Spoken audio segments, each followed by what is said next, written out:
This is Democracy Now!, democracynow.org. I'm Amy Goodman. We end today's show in the occupied West Bank, where Israeli settlers torched two mosques over the weekend in the latest wave of violent attacks on several Palestinian towns and villages. This is a religious crime. It is a moral crime in all. They are thieves, and you can call them with all the bad descriptions because there is no human on the planet that torches a religious place. This comes as Israeli military forces Saturday detained over 70 Palestinians in raids across the occupied West Bank. The arrest and attack on the mosque followed the killing of at least 4 Palestinians in the town of Tal Friday, when Israeli settlers and soldiers opened fire on residents attempting to protect their homes. 2 Israeli soldiers were also killed. Francesca Albanese, the UN Special Rapporteur on the occupied Palestinian territories, has condemned the intensifying Israeli settler attacks as, quote, pogroms against defenseless civilians, unquote. We're joined now by Mariam Barghouti, Palestinian writer and journalist based in Ramallah. Joining us today, though, from Amman, Jordan. She recently addressed the United Nations Security Council on the crisis in the West Bank. Thanks so much for joining us again, Mariam. If you can start off by describing what happened this weekend in the West Bank.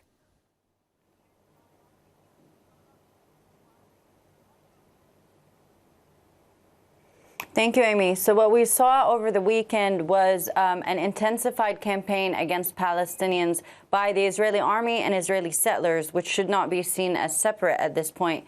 The excuse and the justification that the Israeli military and officials such as Benjamin Netanyahu are using was the killing of 2 Israeli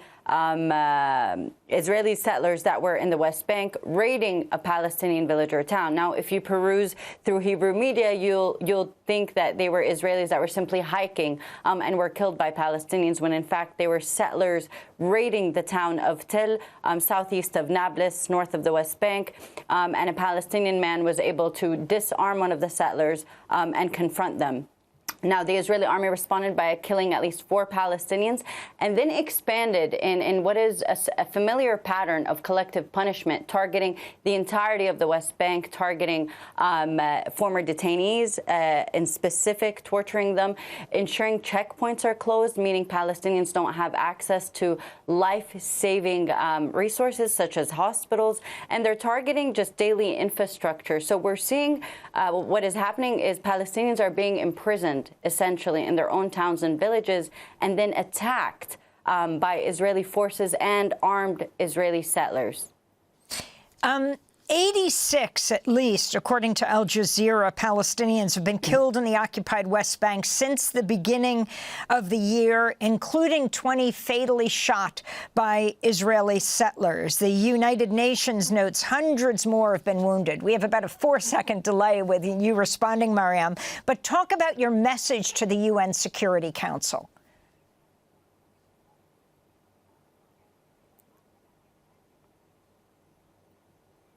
Yes, so what we're seeing is that there is an escalation of killing Palestinians. This comes also in light of the impunity that Israel has received in Gaza. Now, in Gaza, you have the Israeli army, but Israeli settlers serve as an addendum to Israeli military practices. So we're not just seeing 86 Palestinians killed since the start of the year. We've seen more than 1,000 killed in the last 2 years alone, and this comes with an expansionist project. So the issue right here is territory, and it is being enforced and taken over forcibly through these violent attacks that create a hostile environment for Palestinians where simply their presence becomes unsustainable, because it means recalibrating just daily routine to calculate for Israeli violence. Israeli Prime Minister Benjamin Netanyahu ordered a major security operation in the West Bank following Friday's attacks, reinforcing military units, canceling leave for troops. He is also coming to meet with President Trump tomorrow in Washington, D.C. Can you talk about, as you peruse the media from the Arabic language media, Hebrew language media, U.S. media, what people get most wrong about what's happening in the West Bank right now, and talk about how it compares to Gaza?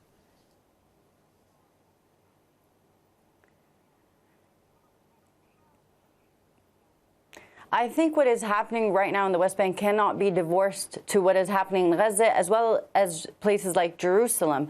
Now, what we are seeing is another form of genocide and ethnic cleansing. In Gaza, it is the complete obliteration of cities and towns and annihilation of families off the registry. And in the West Bank, it is taking different methods and forms, and that is through the use of the Israeli settler, military, and judicial system. Now, together, what they serve is what Israel wants to do is the Greater Israel Project. Now, it brings us back to the fact that this is a colonial regime that is engaging in crimes against humanity. How those crimes look may differ, but in the end, they serve the same purpose, and that is ethnically cleansing Palestinians in order to build this Greater Israel in the region. In your address to the UN Security Council, Mariam Barghouti, you talked about the dangers journalists like yourself face. If you can talk about the attacks on media workers, of course, we know that over 250 journalists, media workers have been killed by Israel in the last years since October 2023 in Gaza. And you also spoke about the targeted attacks on military personnel. We'll end with this question.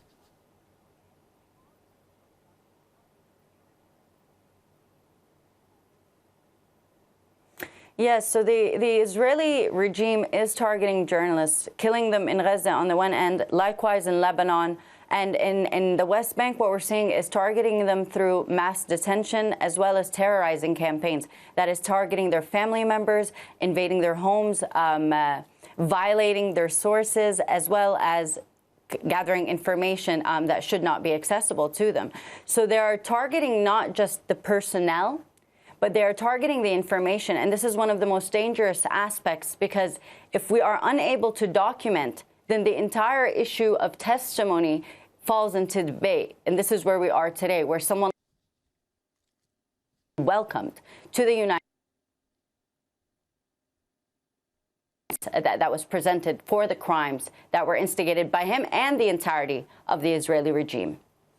On Saturday, a group of Israel NGOs, including B'Tselem and Breaking the Silence, issued a joint statement saying, "We call on the international community to act now. Immediate pressure on Israel is required to stop further attacks, prevent pogroms and further killings, and ensure the protection of Palestinians in accordance with Israel's obligations under international law." We have 20 seconds, Mariam, if you can elaborate on this.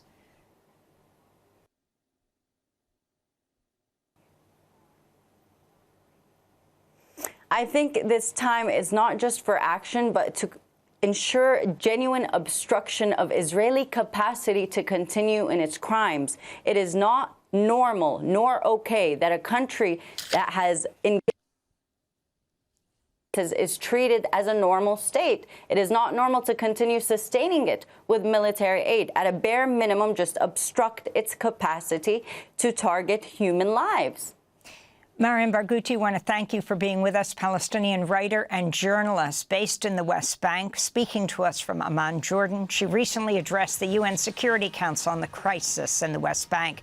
That does it for our show. Happy birthday to Sarah Nasser. I'll be in Martha's Vineyard Friday night, July 31st, to speak after a screening of Steal the Story, Please in Vineyard Haven. Then on to Madison, Wisconsin, and Chicago, and to my hometown of Bayshore on September 17th. I'm Amy Goodman. Thanks for watching Democracy Now! On YouTube. Subscribe to the channel and turn on notifications to make sure you never miss a video. And for more of our audience-supported journalism, go to democracynow.org, where you can download our news app, sign up for our newsletter, subscribe to the daily podcast, and so much more.